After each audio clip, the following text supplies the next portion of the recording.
Hello, friend. Today I want to tell you I was persecuted by a group of Indian origin British people because I'm not good at English, so I wrote it down in advance.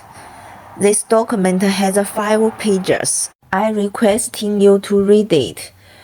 Maybe you will be curious why I don't show it to the video in the regular font, like I did before, but I use handwriting. That's because I found out that corrupt officials who were bribed by the Chinese Communist Party, they not only hacked my cell phone, but also modified my documents. So I will use handwriting document to tell you what happened to me in the UK, and I want to tell you that I'm not racist. I'm Chinese and I was often persecuted by Chinese when I ran to China in other countries. I'm just telling you what happened to me in the UK. You don't have to leave me a message after you have watched the video, because corrupt officials can see all the message at my every video. I just want to ask you all to forward it out, so that every British person can wake up as soon as possible, so that everyone can understand that no, the corrupt British Prime Minister Sunak is leading a group of corrupt British police and the corrupt doctors in the NHS system who are trampling on the democracy and rule of law in British, and that they are helping the Chinese officials to persecute me. I was brutally persecuted by Indian origin gang. After I applied for political asylum, the Home Office assigned me to the Brighton Hove Imperial Hotel, where almost all the staff were Indian origin. The staff of the hotel were very kind to me in start, but a few days later, they started to be unfriendly to me as they received an order. 1. The hotel staff used her mobile phone number to register for the GP without my consent. When I made an appointment with the GP, I waited for 2 weeks and did not receive the specific time to meet with the doctor. When I went to the clinic for inquiries, I found that the staff used her mobile phone number to give me a registered GP. She received a text message from she didn't tell me. She deliberately made me miss the time to see a doctor. 2. When I left the room, the hotel staff entered my room and poisoned all the food and makeup I kept to makeup. 3. The hotel staff replaced my bedding with soaked in poisonous water. I only lay down for a while and my whole body was red and itchy and painful. I had to keep taking shower again and again to relieve the symptoms. Since then, I have stopped using the hotel bedding and I sleep in clothes every day. 4. Later, the hotel staff's attitude towards me became more and more bad. They didn't even give me cheese for breakfast. They told me that there was no cheese. But after a while I saw other people got the cheese again. At that moment, I cried. I feel insulted. And the food they gave me started to be poisonous. And I ate a few bites at a time.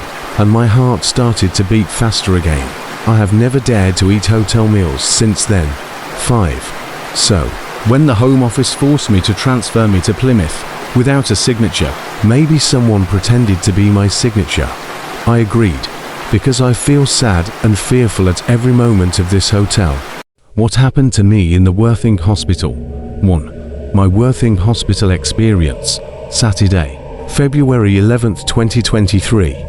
I felt symptoms of poisoning again. I went to Worthing Hospital to be tested for arsenic poisoning.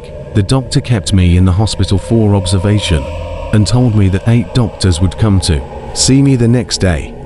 That's on the evening of the 12th. The doctor, of Indian origin descent, who had from Singapore to the UK, had inexplicably injected me with a blood thinner, and I was terrified, and I hurriedly wrote a letter to tell the doctors who were coming to see me the next day and told them that when I was in China, Chinese officials were killing healthy people by injecting them with blood thinners and vasodilators at the same time to make their brains congested with blood.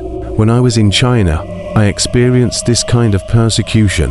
When I was poisoned, my heart was beating too fast. When I went to the hospital for treatment, I found that my heart was beating even faster. I suspected that there was something wrong with the medicines. After checking it out, I realized that the doctor had injected me with potassium hydrochloride and ethyl ketone cocaine at the same time, causing my heart to beat faster, and I stopped the treatment so that I didn't get killed.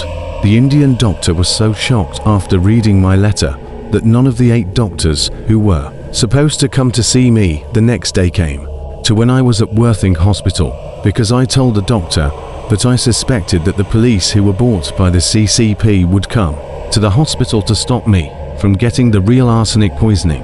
Test results. The doctor thought it was a mental problem, and the nurse gave it to me.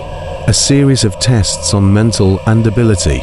The nurse told me I have a good test result and ability to reflect, but I didn't expect that there is still a short and fat Indian origin female doctor who insists that I have mental problems. As a result, on the evening of the 14th, I was forcibly taken to the Meadowfield Psychiatric Hospital by 3 police officers, and a policeman in the car warned me. This is the UK, and I can't suspect the police are taking bribes. I was so shocked that I couldn't speak. Is this democratic and rule of law in the UK? Why am I even deprived of my right to doubt? What happened to me at the Meadowfield Mental Hospital? 1. I was very sad when I arrived at the Meadowfield Psychiatric Hospital, but when I knew I could appeal, I appealed at the first timing. But while I was waiting for the lawyer's massage, I am without any unusual behavior, the Indian origin male doctor began to force me to take medicine, and told me if I refuse take medicine, they will give me an injection if I didn't take medicine. When I told him, if I win the appeal, you're taking medicine for normal people. But the Indian doctor said that he has the right to give me medicine, and later he gave me the doubled medicine. But they knew very well that I would definitely win if I went to court. So they turned me into an atypical patient and deprived me of my right to appeal. The lawyer wrote to me a letter and said, the hospital thinks that I am not a typical mental patient and I can leave the hospital at any time. 2. During my hospitalization, a male Indian male worker also threatened me and said, do you know what medicine you take? If you always think that Jonak Sion, the governor of Shandong province, has persecuted you, we will always give you medicine. I firmly told him, then I choose to continue to take medicine, because the governor of Shandong province not only persecuted me with arsenic poisoning, but also killed my father. As long as I am not dead, I will expose the criminal facts of Chinese officials who have used chronic arsenic poisoning to kill innocent people for more than 10 years. 3. During my hospitalization, the Indian male worker also asked an Indian female patient named Jia to enter my room to poison me. I was very wary when she entered my room because I saw her talk to the Indian staff a lot before. Jia is a real mental patient. She will not disguise herself.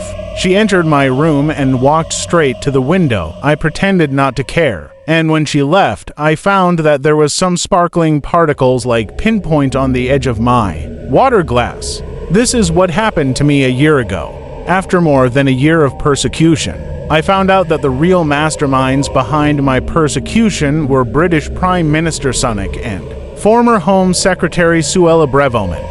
All I needed was a publicized and notarized arsenic poisoning test to expose the fact that they were criminally assisting the Chinese government to persecute the Chinese who had come to the United Kingdom to apply for political asylum due to arsenic poisoning.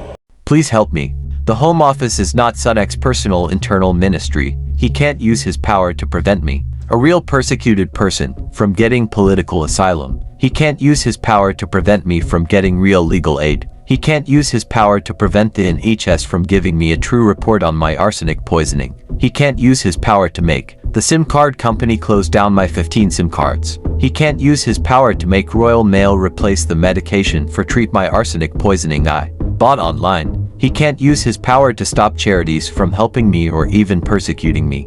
I'm fed up with Prime Minister Sunak's recklessness and persecution of me in the UK, the land of democracy and rule of law.